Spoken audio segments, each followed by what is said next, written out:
Ladies and gentlemen, I take pride in introducing the greatest show on earth.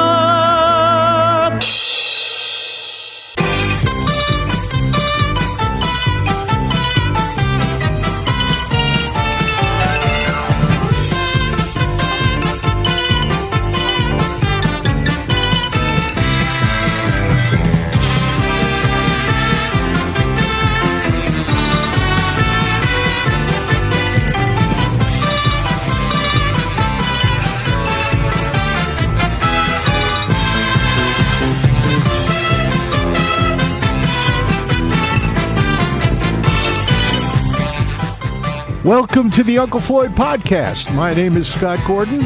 Uncle Floyd Vivino and I join up for this podcast to discuss our time with the Uncle Floyd Show, music, theater, nightclubs, carnivals, circus, amusement parks, burlesque, and all things showbiz from our combined industry experience of over 120 years through the past 7 decades. We also answer questions that are emailed to ufpodcast@sge-inc.com. You will find that address and a link to support this podcast in the episode description. Join Uncle Floyd and me, Scott Gordon, now for this episode of the Uncle Floyd Podcast. And this, believe it or not, is podcast number 43. We've been doing this for over a year now, Floyd. Seems like a year. Okay, we got questions from the people. This is from Luke Johnson in Emporia, Kansas. Uncle Floyd mentioned he never understood the Peanuts comic strip. I was wondering what comic strips you both enjoyed reading growing up. Little Louie, The Little King. The Little King. I always enjoyed Smokey Stover. Yeah, Notary Sojak. Foo was another thing. I can't remember what comic strip it was, but there was another one that said Novsmarska Pop. Was that Smokey Stover as well? Yes. This is from our good friend Marie Francis. What were some of the skits about that you did when you were in high school? Julia Child. Pretty much the same stuff. A lot of that translated over to the TV show. I know you made fun of the teachers and had fun with the janitors. You did a talent show with the janitors, too, didn't you? It was the biggest show, the biggest hit I ever had in high school. Have you ever thought about writing a book? I think there's one in the works. Okay, from Dennis DeLeo. Hey, Floyd, I know you're a great historian and you would have made a great social studies professor. Given the choice of any period in American history, what time would you have preferred to live in? The Three Stooges time. So you wanted to live in the Three Stooges time? Yep. You think you would have worked in the movies like they did? I would have been a lot player. I've also recently seen some Joe Besser and Joe DeRita shorts. It looks like they were made with the same writers and the same character actors. And the same sound men. Same sound men, same stage. Same sets. This is from Kevin Dillon. Where did Skip get all those jokes from? 5 jokes a week for 50 weeks a year? That's a lot. Not when you steal them. Which brings up a question from Susie Tannenbaum. When another entertainer borrows a joke from you, do you consider it a compliment or an insult? A compliment. Has anyone borrowed jokes from you? Yes, many people. Have you borrowed jokes from anyone else? Yes. What if someone borrows not a joke, but a whole character? That's bad news. Yeah, she says it seems that this is a different kettle of fish. Borrowing a character is more like stealing intellectual property. That's true. Very perspicacious of her. Susie, that was a great question.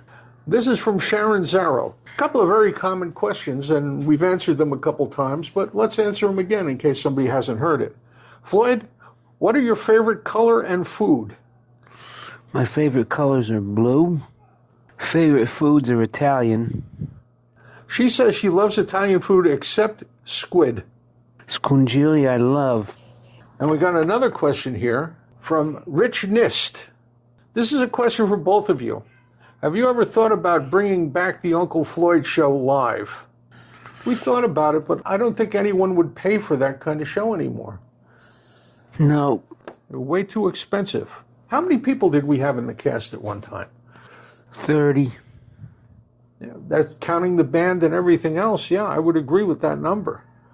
That's a lot of money for a promoter to pay out. He says, the comedians of today lack the ingenuity and slapstick shows that you were able to put on the screen and on the stage. That's very nice of Rich to say that. You agree? Yes. So what's been on your mind lately? Lynn. Lynn's been on your mind lately? Get her on this show. Let her speak. Come on over here. If you stand next to me, this mic will pick you up. Hello, everyone. It's Lynn from Lodi. I was the viewer of the week once. And a long-time fan for 50 years plus. If you pay me off, I won't play the poem that Floyd read in 1979. I know. Please don't, Scott. I'm so happy to be here, and I'm so pleased that we got together, all of us. I don't know. I'm trying to think of a question to ask. Like my favorite question to ask. Go ahead. Everybody's asked everything. I think I'm going to say, was the Bottom Line your favorite place to play? Yes. Definitely. There was no show like a Bottom Line show. Do you think they were a little more adult-oriented than the other ones?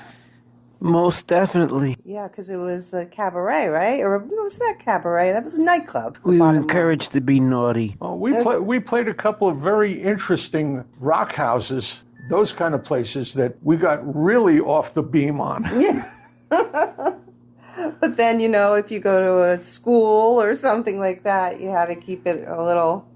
One that comes to mind was a place called the Left Bank. Mount Vernon. Which was an old bank building. And that got so crazy that Floyd was going to do Eddie Slabo eating a watermelon like a slob. Yeah. And to do that, he would cut the watermelon into little pieces so that it would splash and be easy to grab a handful of stuff. Lisa, his wife at the time, decided it would be a funny thing to pour vodka in the watermelon. That's right. And one of the things Floyd did was to slap the watermelon on his forehead. Right. And the instant that he did that, the vodka got in his eyes and he couldn't see. Really? Oh, no. All right, it's time to close off podcast number 43. You have anything to say to the folks out there, Floyd? Thanks to Lynn. I know her real name. Oh, boy. Should we give it? Go right ahead. Lynn Martin, Horse Queen. From Lodi. I remember your pictures. Yeah. I think I may have one or two of them in my stash. Oh, my gosh. I'll have to look. Oh, gosh. I'd be honored. They're very rare because they were very good. I knew horses. Loved drawing them. The official horse drawer. That was a big thing back in the day. Yes. Amongst the fans.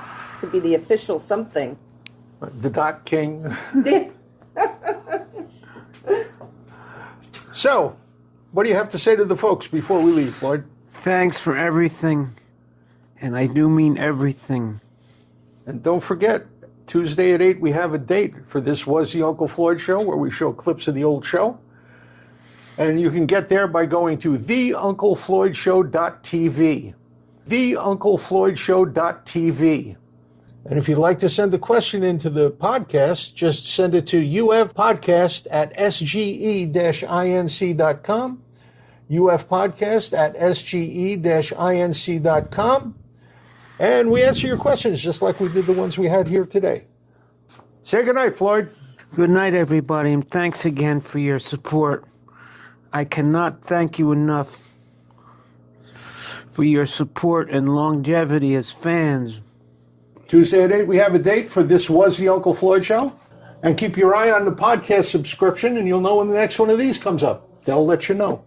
And if you want to tell your friends how to get here, just tell them to go to unclefloyd.podbean.com.